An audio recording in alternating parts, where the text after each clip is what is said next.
We're going to have another catastrophe sooner than later. It'll be bigger than 2008, but the next one's going to be strike 3. We've had 2 warnings. They've been ignored. The 3rd time, it's game over. We are entering a period of financial crisis that is the greatest the world has ever known. The wealth transfer that will take place during this decade is the greatest wealth transfer in history. Wealth is never destroyed, it is merely transferred, and that means that on the opposite side of every crisis there is an opportunity. The great news is that all you have to do to turn this crisis into your great opportunity is to educate yourself. I believe that the best investment that you can make in your lifetime is your own education. Education on the history of money, education on finance, education on how the global economy works, education on how all of these guys, the central bankers, the stock market, how they can cheat you, how they can scam you. If you learn what is going on and how the financial world works, you can put yourself on the correct side of this wealth transfer.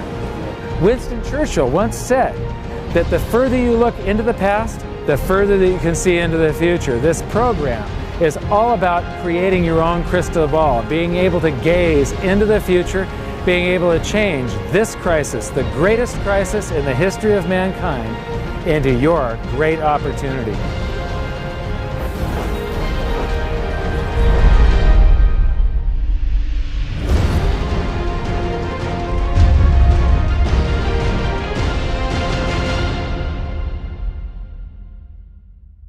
Hi. In the last episode of Hidden Secrets of Money, I spoke with Harry Dent about deflation and the reason that we both feel that it's absolutely inevitable. In the bonus feature, I talked with Harry about some of our differences, and he believes that it's going to be a long, drawn-out deflation. I believe it's going to be a very short-lived deflation, followed by potentially a hyperinflation. And the reason is something we're going to talk about in this episode, and it's velocity of currency. And that is all controlled by psychology. I'm very fond of saying that the economy is both psychological and psychological. It runs in waves and cycles, and those waves and cycles are very logical because of the psychology that's going on behind it, and that psychology controls the velocity of currency. Now, I like to teach through the looking glass of history, so I'm going to read you a little bit of my book because there's a perfect example of this in the Weimar hyperinflation. And after I'm done with the book, we're going to come back and we're going to look at some data so that you get a full understanding of what velocity of currency is and how it affects you.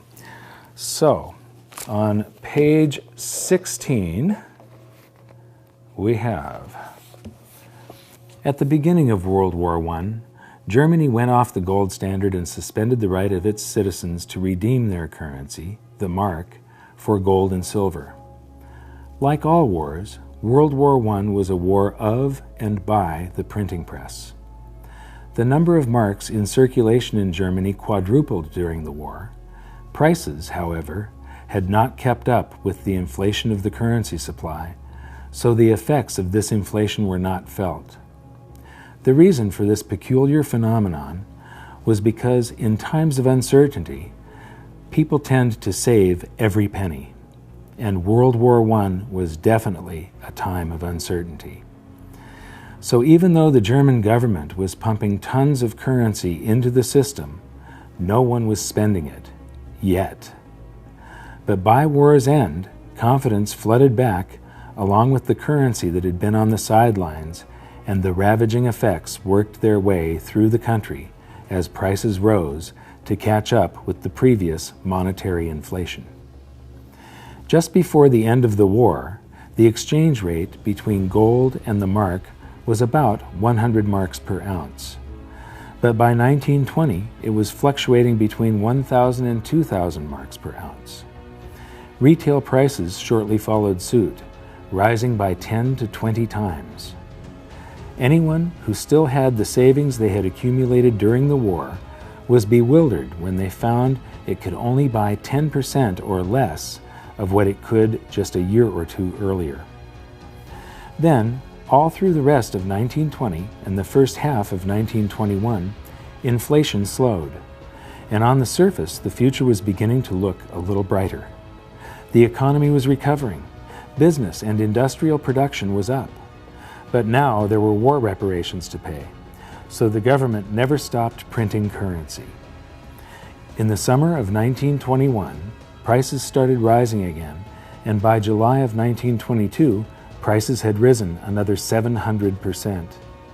This was the breaking point, and what broke was people's confidence in their economy and their currency. Having watched the purchasing power of their savings fall by 90% in 1919, they knew better this time around. They were smarter. They had been here before. All at once, the entire country's attitude toward currency changed. People knew that if they held on to their currency for any period of time, they'd get burned. The rising prices would wipe out their purchasing power. Suddenly, everybody started to spend their currency as soon as they got it. The currency had become a hot potato, and no one wanted to hang on to it for a second. Now, on the next page, I talk about the front page of the New York Times 1923, and I reference some information there. And I just happen to have a reprint of the front page of the New York Times from 1923. And there's an article here about the German hyperinflation. But what I find more interesting than that is the entire paper is this wonderful time capsule. And if you replaced the names and dates and names of countries and so on in most of these articles, it would all be pertinent today. You'd think that you were reading today's newspaper. But when it comes to this article on the German hyperinflation, it talks about these paper mills pumping out 45 billion marks per day. Now, this is the February edition of the New York Times. By November, those paper mills were pumping out 500 quadrillion marks per day. So now we're going to take a look at velocity and how it could affect us in the future. So this is me. Now, I developed this keynote presentation to make understanding velocity easy. Most economists make it sound really complex and people don't think they can understand it. But stick with me, I think you'll enjoy this. When you're measuring velocity, you're measuring the number of times each unit of currency changes hands. I'm going to have lunch, and I'm going to pay the waiter. I'm going to tip him $1. And then he parked in a red zone that morning, so his car got towed. He's going to have to take a cab home, and he's going to pay that cab driver that same dollar when he gets to his destination. Then later on that day, the cab driver is going to have to fill his cab with gas, and he's going to use that same dollar again as part of the payment to pay for his tank of gas. So that dollar was used in 1, 2, 3 transactions. It had a velocity of 3 that day. In other words, $1 bought $3 worth of goods and services.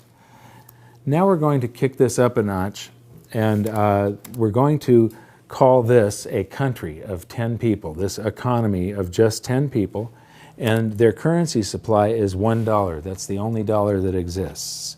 And it circulates once, and so you've got $1 times a velocity of 1 equals a GDP, the size of the economy is $1. If it circulates twice, it's 2, 3, 4, 5, 6, 7, 8, 9, 10. So $1 times a velocity of 10, or 10 transactions, equals a $10 GDP, the health of that economy. Now, if you expand the currency supply, we've given each one of these people $1. If they all make a transaction, there has now been 10 transactions, but each dollar was only involved in one of them. So it's a currency supply of $10 times 1 transaction each equals a $10 GDP. So even though you've got 10 times the currency supply, the economy has the same vibrance. There was 10 transactions, it equals $10. Then we have a second transaction, a third, a fourth. This could be a healthy economy. It could also be an economy running into hyperinflation. Keynesians, that's the type of economists that are running the modern day economy, believe that you can create a healthy economy by changing this figure here. the size of the currency supply. So the Federal Reserve thinks that by adding currency to the economy, that they're going to be able to stimulate it and make the economy grow. And the thing is, it isn't the quantity of currency, it's the amount of goods and services that are created in that country that determines the country's level of prosperity. So if you just add a bunch of currency, all it's going to do eventually is drive up prices. Velocity will slow at first, and that's what we're seeing now. Well, the same thing happened in Weimar Germany. This is the entire hyperinflation from the beginning of World War I in 1914 until the end of 1923. And most economists are attracted to this big hyperinflation on the end. But one thing I discovered when I was writing my book is that there's almost always a pre-hyperinflation hyperinflation. And we see one here, where there's this rise of prices and quantity of currency, and then it levels off for a little while, and then rises again. And this has to do with the psychology. This is the time where I said those people had been there before and experienced that. I'm going to zoom up on it. And so here you see the currency supply increasing. So they're doing monetary inflation, but prices stay level, and the price of gold actually dropped toward the end of the war. But as soon as the anxiety is lifted from the population and they start feeling better, all of that currency comes out of hiding and people start making transactions, and velocity picks up, and prices, and the price of gold especially, just rose dramatically and then leveled off some 16 times higher than they were originally. Notice that the currency supply is growing at a certain rate. The prices are delayed, and then bam, they rise to meet it and exceed it, and then stabilize to account for that quantity of currency. Now back to this original chart here, what I find interesting is that during the war it lagged, and then it caught up and matched the currency supply. But then as they kept on printing, velocity started to exceed the currency supply. So prices started to rise faster than they were printing currency, and that's the end game for a hyperinflation. The big lesson here is that the people who owned gold and silver instead of the national currency came out relatively unscathed, or even made huge gains in their purchasing power. Now, this is the U.S. currency supply from 1918 until today. And we've created all of this currency, but we haven't seen any ravaging inflation yet. And that is because velocity has fallen to compensate for the creation of currency. But there will come a time when the psychology of the country changes, and you will see, after this short-term deflation, where velocity falls even further, you will then see the velocity pick up and prices will rise. And I believe that we will go into a hyperinflation because they're going to create more currency than this. And that currency is going to be sitting there, and velocity will have slowed and slowed and slowed to compensate it until something changes psychologically. The beginning of every hyperinflation looks like everything is okay again. Mm-hmm. The economy gets better, velocity picks up, and that's the really danger point, and nobody can see it as velocity starts picking up. Right, well, of course, there's a name for that. It's called money illusion, which is before the inflation really kicks in and either gets extreme or turns into hyperinflation. There is this feel-good period where, there's more money around, and, unemployment's dropping and people feel more prosperous. The prices haven't quite skyrocketed yet. It's all illusory because it'll go away once the price level adjusts. But there is that kind of, period in between, and it is a feel-good period, but it doesn't last very long. But you're making a very good point, which is a lot of people assume that inflation is a function of money supply or money printing, and that's not right. It's a partial function of money supply, but the other part of the function is behavioral. It has to do with velocity, which is just a psychological phenomena. Do you feel good? Do you want to go out for dinner? Do you want to take your friends? Do you want to take a vacation, or do you want to stay home, leave your money in the bank, and watch TV? Those are two different states of the world. based a lot on your confidence and how you feel. Both things have to come together to get the kind of inflation the Fed wants. Now here's the problem. They can make the money supply whatever they want. They're certainly printing trillions of dollars, we understand that. So far, they have not been able to bend the velocity curve. They have not been able to get you and me and everyone else in America and around the world to spend more money. But let's say they do. They change the psychology, they change the behavior. Once you change it, it's very hard to change it back. It's not like throwing an on-off switch. I mean, it's taken years for the Fed to kind of try to inject an inflation scare, try to get some inflation. But what if it actually comes? What if inflation goes from 1% to 3% in a matter of 6 months and stays there and looks like it's going to 3.5%? Well, the next stop is 10%. It's not, the Fed thinks they can dial it back down to 2.5%, which is what they say they want. But what they'll find is once that velocity, once that behavioral genie is out of the bottle, they won't be able to get it back in. It'll take off. It'll take on a life of its own. What's the Fed going to do? Raise interest rates to 10% with unemployment of 7%? I mean, people go down and burn down the Fed. I mean, there are limits on what they can do. But the point is, once it starts, and you're exactly right, it's a feedback loop. It feeds on itself. The Fed thinks they can control it. They're wrong. The behavioral aspect of it will be out of control, and like I say, we'll be on our way to 10%, if not worse. It seems like all of these bright minds that want to run things, none of them trust the free market mechanism. Well, I think that's right. They will talk to you ad nauseum about the failures of the free markets without realizing that most of the so-called failures are actually the result of misguided government policies from prior times. I'll give you a classic example. 1998 was a warning. That's, started in 1997.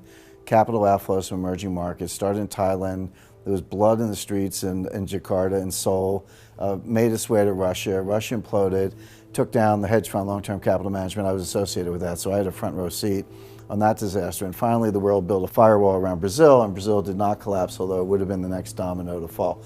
Now, there was a clear-cut lesson. Capital markets came within hours of complete closure. And I was there. I sat with Peter Fisher, who was head of open market operations at the Fed, his associate Dino Cost. We were on the phone with Bill McDonough, president of the Federal Reserve Bank of New York.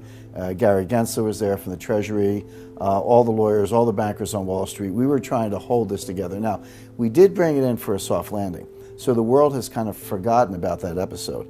But it was extremely close and extremely delicate. We were literally hours away from shutting down global bond markets and stock markets.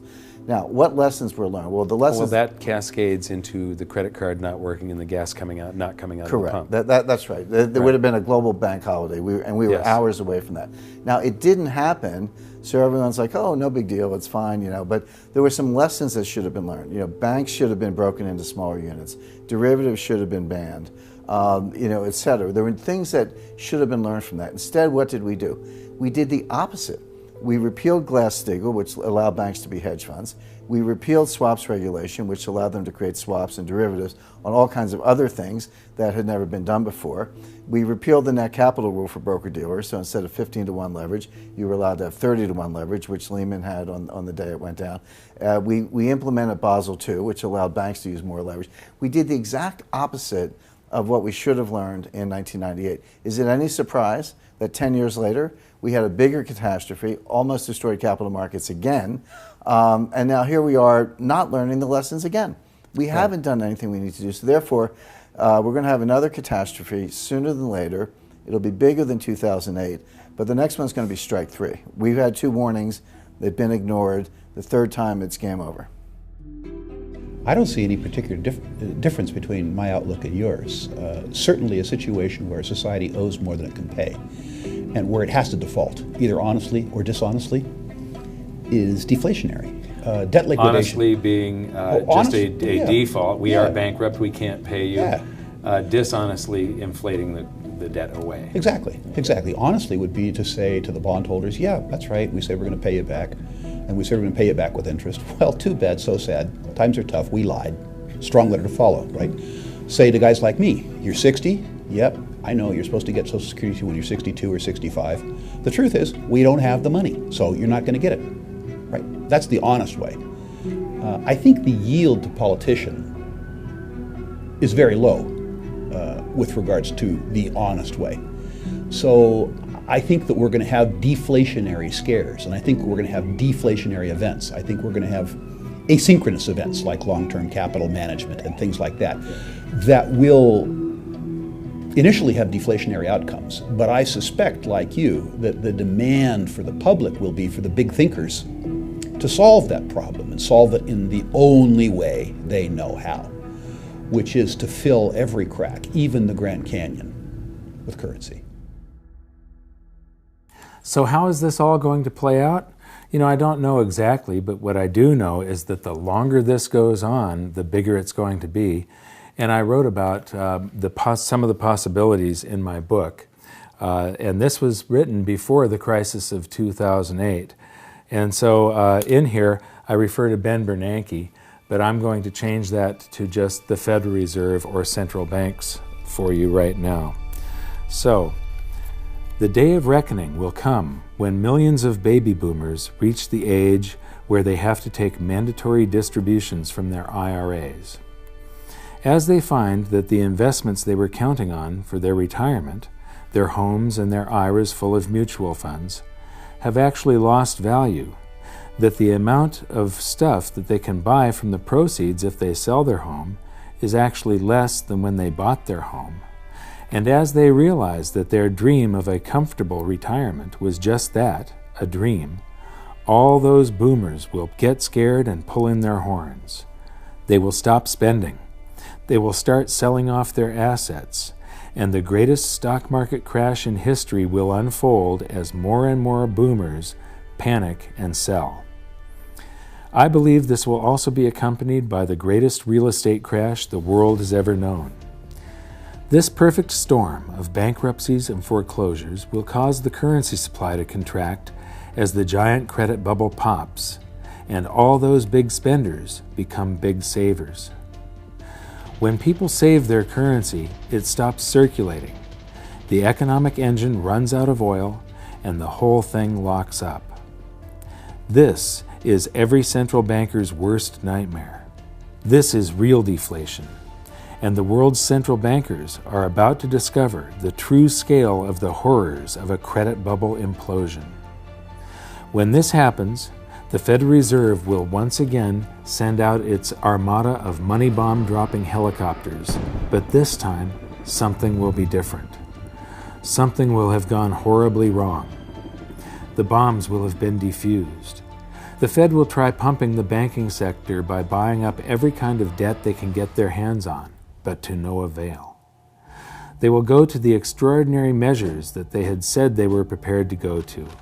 They will buy every mortgage, mortgage-backed security, and any other type of debt that panicky investors and banks are trying to sell, but nothing good will come of it. They will start buying stocks to buoy the stock market, but retail sales will continue to plunge. They will try broad-based tax cuts, but it won't jumpstart the economy. They will work with foreign central banks to buy each other's debt, but the global economy will continue to plummet. People will finally see through the veil. They will see what Dorothy, the Scarecrow, the Lion, and the Tin Man saw, that the Wizard of Oz is really just some dopey old guy frantically pulling levers. Remember when we talked about how during World War I, the Germans increased their currency supply by 400%, yet there was no price inflation because of the public's anxiety over the war and the uncertainty of their future? Imagine the anxiety 75 million baby boomers will feel as they approach retirement, only to find their homes and their mutual funds are now worth next to nothing. The nest egg, ladies and gentlemen, has just cracked. When they get their tax rebates, are they going to buy that new big screen TV and the latest cell phone? I think not. I think they're going to save every dime they can get their hands on, just like in Germany during the war. But there will be a point at which a threshold is reached. For each income class it will be different. It will be the point where they feel that they've finally got enough saved for retirement. For some it will be $100,000, for others it will be $1 million, and for others still it will be $10 million.